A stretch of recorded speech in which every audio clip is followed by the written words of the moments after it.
Então vamos começar com o capítulo 1 do livro Rumo a uma Vida Significativa, que trata de corpo e alma, uma pessoa, dois mundos. Por que dois mundos? Obviamente o corpo, ele tem desejos, vontades e persegue um mundo físico e material, e a alma que persegue um mundo espiritual. São dois mundos totalmente diferentes. Então, tem aqui menções sobre um versículo de Eclesiastes, Coelet, o espírito dos filhos dos homens sobe para o alto. Ou seja, nossa tendência espiritual é subir. O espírito dos animais desce para baixo da terra, é descer. Ou seja, nós vemos inclusive a Neshama, que comparada com uma vela, como diz o versículo, Ner Hashem Nishmat Adam, a vela de Deus é a alma da pessoa. Então, que a vela sempre, a chama tenta subir, tenta se elevar. Não interessa se a vela está de pé, se a vela está deitada, se a vela está para baixo, a chama sempre tentará subir. O que mostra o sentido da alma da Neshama. E o Rebbe sobre isso comenta, o homem nunca poderá ser feliz se não alimentar a alma, assim como faz com o corpo. A pessoa não consegue viver sem alimentar seu corpo. E nós estávamos estudando justamente ontem de manhã, que quando a pessoa se alimenta também, mencionamos hoje, perdão, a pessoa tem que ter prazer, e que o prazer ajuda para melhor servir a Deus. Ele está com mais ânimo, com mais vontade, está mais alegre. Então, da mesma maneira, como nós podemos melhor servir a Deus através do prazer, então também, e devemos cuidar de alimentar nosso corpo, também temos que alimentar nossa alma. Nossa alma precisa também ser alimentada. Então, um homem, em visita ao Rebbe, queixou-se da falta de propósito em sua vida. Sim, ele tinha uma carreira próspera e uma família saudável, mas ao final do dia sentia-se só e vazio. Sempre dedicas tempo à tua alma? Perguntou-lhe o Rebbe. Como posso ter tempo para minha alma quando gasto tempo com o trabalho e a família? Se ele gasta o tempo com o trabalho e a família, não sobra para a alma.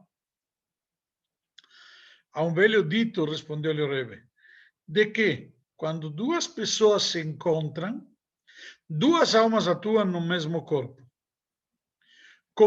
Por quê? Como os corpos são egoístas. Aqui um raciocínio profundo, se alguém precisar, pergunta que eu volto e explico. Como os corpos são egoístas por natureza, não podem unir forças. Cada um segue suas próprias necessidades físicas. As almas, no entanto, são altruístas por natureza. Assim, quando duas pessoas unem forças, suas almas convergem. Permita-me sugerir que você e eu, aqui e agora, resolvamos dedicar um tempo todos os dias a estudar e orar, e fazer uma boa ação a mais. Isto vai alimentar a sua alma e dar ênfase e significado a tudo o que faz, mais do que se as forças aleatórias da sua vida o controlassem. Na prática, o que está dizendo aqui, e é muito profundo, é baseado num ensinamento do segundo Rebbe, que diz que quando dois Yehudim se juntam, se unem, são duas almas divinas contra uma alma animal. Por quê? Porque minha alma divina, ela quer o meu bem e também quer o teu bem. Temos uma mitzvah de amar o próximo, temos a mitzvah de ser solidários, somos todos um corpo só, somos todos um povo só. Então, existe um conceito aqui de os dois convergermos. Dos dois convergermos. Então, quando os dois convergemos, na prática, como diz aqui, nos transformamos num só. O que acontece? A alma animal, Yetzer Hara da pessoa, ele só está preocupado em minha parte animal. O meu Yetzer Hara não está preocupado que você transgrida. O meu Yetzer Hara não está preocupado que você faça coisas boas. O meu Yetzer Hara está preocupado que você faça as coisas ruins. A regra diz, assim dizem os sábios, uma pessoa não transgride se ele não tem benefício. Ele transgride para seu próprio benefício. Ele não transgride para o benefício do próximo. Ninguém de nós está preocupado que o outro pise na bola. O nosso Yetzer Hara, ele quer que nós pisemos na bola. Agora bem, então, se eu tenho o meu Yetzirará, é egoísta, está preocupado que eu erre, e você tem o Yetzirará, está preocupado que você erre. Na hora que nós dois estamos juntos, o que surge? Que nós demos dois Yetzirará separados, então um Yetzirará, mas juntas temos duas Nefesh Elokit, duas almas divinas, duas almas espirituais que convergeram juntas. Então são duas contra um. Está claro? É isso que nos diz aqui o Rebbe. Se você acha que para você é difícil algo espiritual, não há melhor solução do que se unir com outro Yehudi. Quando você se une com outro Yehudi, estudam juntos, rezam juntos, falam Teilim juntos, ou estão juntos mesmo assim. O fato de estar juntos já automaticamente cria um vínculo entre eles tão forte que os dois estão tão unidos que simplesmente a partir desse momento são um só. Por quê? Porque você e eu queremos o mesmo. O teu benefício, o teu sucesso e o meu benefício, meu sucesso. A gente não está em paralelo. Estamos justamente convergendo. Ok? É isso que o Rebbe respondeu para a pessoa. Agora surge uma pergunta óbvia. Estamos falando da alma. O que é a alma? O que é a alma? Uma alma. Então, já aconteceu de alguma vez você se desfazer em lágrimas, sem qualquer razão aparente, e cair num estado de profunda tristeza? Essa é sua voz, ou é a voz suave de sua alma, implorando por atenção, pedindo para que você cuide dela com pelo menos o mesmo cuidado que você nutre e cuida de seu corpo. Na prática, Guimarães nos conta um episódio muito interessante de que tinha uma vez como chama? Três grandes profetas, Hanania, Mishael e Azaria, junto com o profeta Daniel, e Daniel teve uma visão, e eles três não tiveram uma visão, mas tiveram uma sensação ruim. Assim nos conta Guimarães. E naquele momento eles fugiram. Então a Guimarães analisa por que eles fugiram se eles não viram. Diz a Guimarães numa passagem, pergunta, peraí, eles são melhores do que Daniel, e Daniel é melhor do que eles. Daniel é melhor do que eles porque vê, ele tem visões, é profeta. E eles não são profeta. Hagai e Zechariah Malachi. Não, Hanania e Mishael e Azaria, perdão, não são. Hagai, Zechariah e Malachi são profetas, aqui está falando de Hanania, Mishael e Azaria. Hanania e Mishael e Azaria não eram profetas, mas eles tiveram uma sensação tão ruim, tão negativa, que eles saíram correndo. Então, pergunta a Guimarães o que significa. Responde a Guimarães, Afalgav de Yulohazi, Masalayuhazi. Mesmo que eles não enxergaram, a alma deles enxergou. A Neshama deles enxergou. Ou seja, existe um nível espiritual da Neshama, da alma, que enxerga, que sente, que está ligada. E aqui nós temos uma sensação daquilo que está lá em cima da Neshama, é a parte da Neshama que está lá em cima. Então, justamente por esta razão, que a Torá nos traz, nos ensina, que existe um vínculo entre a alma e o corpo. Ok? Por essa razão que eles tiveram medo, porque tiveram uma sensação que era como uma revelação da parte espiritual da Neshama. Então, alguma vez já experimentou um momento verdadeiramente sagrado, quando, apesar da constante agitação da vida, sentiu uma profunda sensação de reverência e de bem-estar? Essa também é a voz de sua alma, exprimindo uma profunda satisfação com sua intrínseca ligação com as forças da espiritualidade. Utilizamos as palavras corpo e alma constantemente em diferentes contextos. Mas sabemos o que elas realmente significam? Qual é a natureza da alma? Qual é a sua relação com o corpo? A alma demonstra a razão exata de nossa existência. É a parte de nosso ser que reflete diretamente nossa ligação com Deus, nosso Criador. ainda que não seja tangível e que se oculte dentro do corpo, a alma é exatamente a substância que nos faz existir, que dá vida. Se você vai perguntar, uma pessoa que está viva, deitada numa maca, do lado de uma pessoa que acabou de falecer. Qual a diferença entre o vivo e o falecido? Na prática, os dois têm coração, os dois têm cérebro, os dois têm fígado, os dois têm todo o organismo completo. Ok? Mas há uma diferença. Um está vivo porque tem a Neshama, que dá vida nele. Tem a alma. E a alma, como alguém estudou latim, a palavra alma tem sua origem na palavra ânima.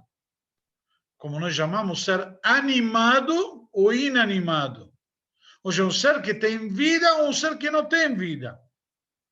Um ser que tem vida é o animado. Por quê? Porque tem ânima, tem a alma dentro de si que dá vida nele. E essa diferença entre um corpo e o outro. O corpo vivo e o corpo que não tem mais vida. Por quê?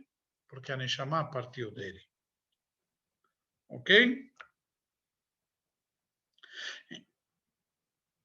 Agora bem, ainda que não seja tangível e que se oculte dentro do corpo, a alma é exatamente a substância que nos faz existir. Enquanto o corpo abrange o aspecto material de nossas vidas, a alma abrange o espiritual. Por isso que falamos que são dois mundos. São opostos. A Neshama, ela quer subir, ela quer almejar o quê? O superior, o espiritual, o elevado. Enquanto que o corpo quer a terra, que é para baixo, o lado material, físico, não espiritual. É por isso que podemos dizer que é uma gangorra constante. Quando um sobe, o outro desce. É uma realidade. Você não pode, por isso que se diz que não combina uma pessoa espiritualizada perseguir prazeres materiais. Por quê? Porque não combina. O espiritual, ele procura coisas espirituais, o material não faz diferença. O material é um meio e não um objetivo. Para quem? Para a pessoa espiritualizada. Para a pessoa que não é espiritualizada, lamentavelmente, a Neshama, ou, entre aspas, a matéria, o prazer, é um objetivo e não um meio.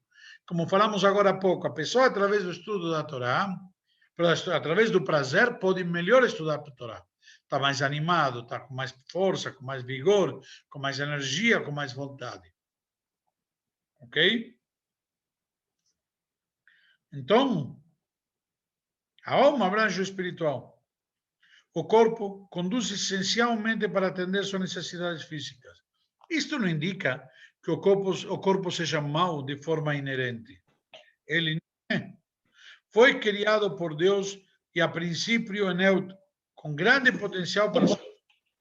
Mas é a alma que dá energia e que orienta o corpo em direção às boas ações e à ligação com o divino. É justamente por ali que vem, pela alma da pessoa.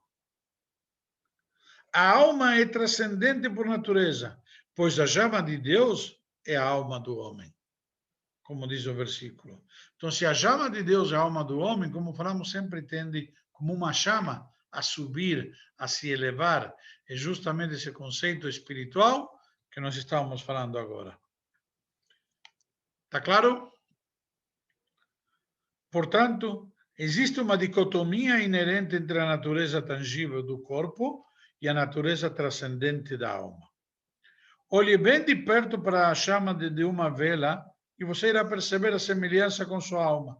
A chama percorrendo o ar, estendendo-se para cima como em direção a Deus, a sua origem espiritual. E apesar disso, o pavio a puxa de volta para a terra. De maneira similar, sua alma está em constante movimento para cima, querendo se elevar, enquanto seu corpo o retém com suas insistentes exigências de sustentação física e gratificação. A questão que se coloca para cada um de nós é: devemos escolher entre a chama que acende o pavio ou com o pavio que nos retém embaixo, que não é mais de um lugar onde a chama pode se afixar, se segurar. Está claro? Para ser uma pessoa íntegra e saudável, e aqui tratando no nível emocional, espiritual, em todos os sentidos, o corpo e a alma devem funcionar em harmonia. Do mesmo jeito que falamos antes, cuidamos do nosso corpo, devemos cuidar da nossa alma. Do mesmo jeito que nutrimos, alimentamos o corpo, devemos alimentar a alma. Não devemos escolher uma coisa em prejuízo da outra. Como falamos, a gangorra, quando um lado sobe, o outro desce, por necessidade, por lei. Então, eu tenho que ter o equilíbrio, e desta maneira, certo? Deve estar equilibrado e deve estar, como chama, num ponto certo. Aliás, alguém me escreveu que não está saindo o som. O pessoal está me ouvindo? Sim, dá umas falhadas, mas é uma questão pontual. Tá bom. Então, pedi para a pessoa que tem problema verificar o seu som. Ok? Então, devemos funcionar em harmonia.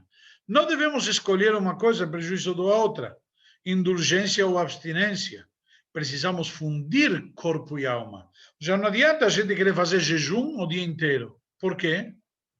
Simples, com jejum, com dor de cabeça, fico fraco, eu não consigo me concentrar, então meu estudo não corresponde, o meu nível de dedicação não é o mesmo, o meu pique não é o mesmo, minha vontade, minha intensidade, meu vigor não é o mesmo. Então, se eu vou fazer jejum todos os dias, na prática pode ser que eu estou, de alguma maneira, subjugando o corpo, mas não estou tendo como a alma se manifestar, porque para a alma pode se manifestar precisa de um corpo. Como diz o famoso ditado em latim, mens sans in corpore sans. Ou seja, preciso ter uma mente sã num corpo são, saudável. Da mesma maneira, uma neshama mais ainda. Ok? E na prática, então devemos zelar e cuidar do corpo. A Torá mesma nos diz, Ushmartem meod lenafshotechem. Por essa razão devemos cuidar, distanciamentos, não vamos na sinagoga nesse período. Por essa razão, justamente devemos cuidar e zelar. Por quê? Porque eu preciso estar forte e saudável para poder servir a Deus. Então, sim, tem que ter um equilíbrio entre corpo e alma. Caso contrário, vou estar numa gangorra, vou estar assim. Então, não adianta como chama, quebrar o corpo. Porque se quebra o corpo, o que vai acontecer? Com o corpo quebrado, a Neshama não vai conseguir cumprir com as Torah e Mitzvot. Então, na prática, simplesmente isto significa unir o corpo e a alma para cumprir a missão para a qual todos nós fomos postos na Terra. Que é, qual é o objetivo? Levar uma vida significativa, produtiva e virtuosa, tornando este mundo físico um lar confortável para a espiritualidade e o segredo, e o sagrado. Cada um de nós cumpre esta missão, utilizando suas habilidades e talentos próprios. Seja a pessoa um professor ou um pai, um negociante ou um cientista. Todos nós, não faz diferença do que nos sustentamos ou como somos, devemos procurar tornarmos-nos conscientes de nossa missão e pô-la em prática, conduzindo nossas vidas minuto após minuto, dia após dia, ano após ano, em conformidade com as leis de Deus. Então, constantemente devemos crescer, aprimorar e melhorar nesse sentido. Porém, continua dizendo, a dicotomia de corpo e alma existe em todo lugar que contemplamos. Em todo existe a matéria e o espírito que dá vida nela. E existem muitos rótulos para ela. Forma e função, matéria e energia, materialismo e espiritualidade. Em um livro, por exemplo, as palavras na página são o corpo e as ideias por trás dela, a alma. Certo? Eu tenho a lâmpada e tenho a luz da lâmpada, que não são a mesma coisa. Então, da mesma maneira aqui, o mesmo é verdade para cada aspecto do nosso universo. Porque o próprio universo compõe-se de um corpo e de uma alma, seus componentes materiais e seus componentes espirituais, que em conjunto, ambos, que dão-lhe vida, tanto ao lado físico quanto ao lado espiritual. Já, aliás, como falamos antes, o exemplo da pessoa que está na maca, o lado espiritual, nem chamar o que dá vida no corpo. Ok? Portanto, o primeiro passo em direção à espiritualização do material é, em primeiro lugar, unir sua alma ao seu corpo, ou já ter um corpo saudável.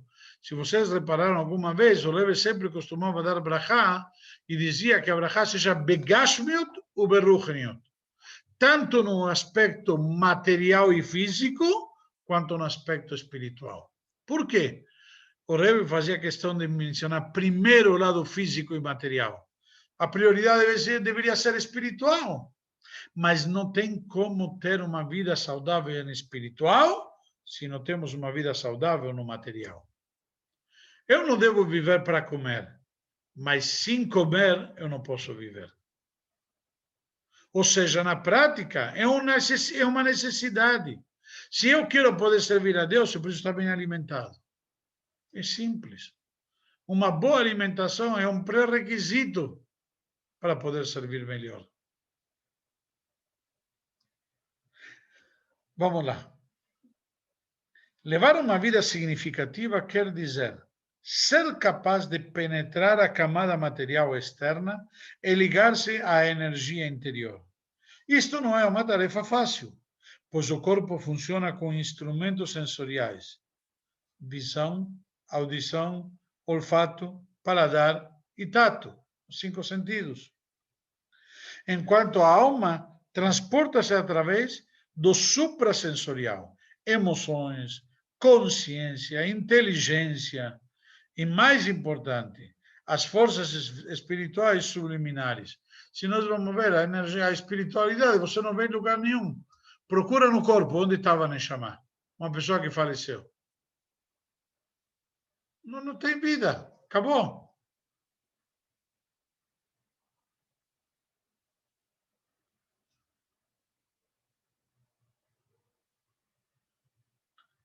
E a energia interior não é uma energia quantificável, como definida pela física. E existe um elemento de mistério nela que resiste à mensuração, não dá para medir. Não é apenas uma força, é a força que chamamos de vida. E existem elementos da vida que nós apenas começamos a descobrir. E quando nós falamos, inclusive, a palavra descobrir, significa que está tudo lá no mundo, mas está oculto, nós não vemos. Deus já criou todas essas forças, o homem não está inventando nada, só está descobrindo. Certo? Internet, hoje em dia, todos esses megabytes, gigabytes por minuto e por segundo, sei lá o quê, já existia. Eram todas ondas que Deus já criou no mundo, na criação do mundo. Então, olhe ao seu redor, hoje. É óbvio que muitos de nós estão à procura de paz interior, felicidade ou tranquilidade, à procura de nossa alma. Aquilo que nós reunimos essa semana, nós estávamos falando, a pessoa que procura os atalhos. Ele quer ter sucesso, quer ter riqueza, tudo num instante. Mas estaremos utilizando os instrumentos adequados para procurar? Será que estamos procurando da forma certa? Com os elementos certos, com as ferramentas certas, no lugar certo? Nós crescemos confiando demasiadamente em nossos instrumentos sensoriais. Com frequência, sentimos como se fossem os únicos à nossa disposição. Mas como é difícil tentar compreender o significado de nossas almas, utilizando apenas os 5 sentidos. É como utilizar os olhos para ouvir música. Contudo, como o chamado da alma é tão persistente, nunca cessamos de procurar. Então, na prática, nós estamos sempre à procura. A nossa Neshama está sempre atenta. Como vimos no Tânia, se explica claramente que como uma guerra de 2 reis que estão constantemente debatendo entre si. Quando um vence, o outro fraqueja. Quando um vence, o outro fraqueja. Ou um vence de cara, enfim. Mas na prática existe uma rivalidade, existe aquela gangorra, aquele efeito, aquela situação que um vai para um lado e outro vai para o outro. Ou seja, enquanto o corpo sobe, a alma desce. Enquanto a alma sobe, o corpo desce. Está claro? Alguma dúvida, alguma pergunta? Sim, Rabino, é que esse equilíbrio entre alma e corpo, a gente sempre debate esse tema, mas assim, é errado rezar Shacharit de manhã tendo tomado café da manhã? Na verdade é o seguinte, essa é uma pergunta, depende do que você toma no café da manhã, tem discussões na lei judaica se você pode tomar café da manhã antes de rezar. Isso quando se trata de café da manhã, que você vai fazer a motzi, etc. Se só vai tomar café, ou tem muitas opiniões, inclusive claramente o Mishnah Berurah diz que só café, água, acabou, pode tomar sem problema nenhum. Tem opinião que diz que a proibição é fazer Netilat Yadayim, mas comer algum bolinho, alguma coisa, para poder depois estudar e rezar com mais kavaná, com mais intenção, é melhor. Tem o famoso Yom Yom de 10 de Shvat, que diz que tinha uma Rebbetzin, quando que ela estava doente porque estava jejuando antes de Shacharit. Aí o rabino veio repreendê-la e falou para ela não somente que está errado, falou uma frase muito interessante. Ele falou, é melhor comer para rezar do que rezar para comer. Sim. Eu deixo isso aqui. Mas aí, não, se você precisa comer para poder rezar bem, ou por outros motivos, sem fazer mutzi, primeiro, você não vai comer pão, vamos dizer que você vai tomar café com um pedaço de queijo. Não, pode ser pão mesonato. Pode ser pão mesonato. Isso. Mas também tem que falar o Shema antes, não tem que falar o Shema antes? De qualquer jeito, quando você levanta, se você repara, nossos sábios já instituíram logo no Quirino, Birkot HaShachar, um Shema Israel. Certo, mas não é completo. Então, Então o fala ideal seria completo. fazer o Shema completo. Exatamente. Né? Antes de fazer qualquer coisa. Contudo, é proibido fazer a motzi antes de Shacharit, sim. Tá bom, perfeito, Rabino, obrigado. Imagina. Então, pessoal, vamos parar por aqui, se Deus quiser. Amanhã tem Obrigado. Pirkei Avot e amanhã à tarde... Mauro, como você está, Mauro?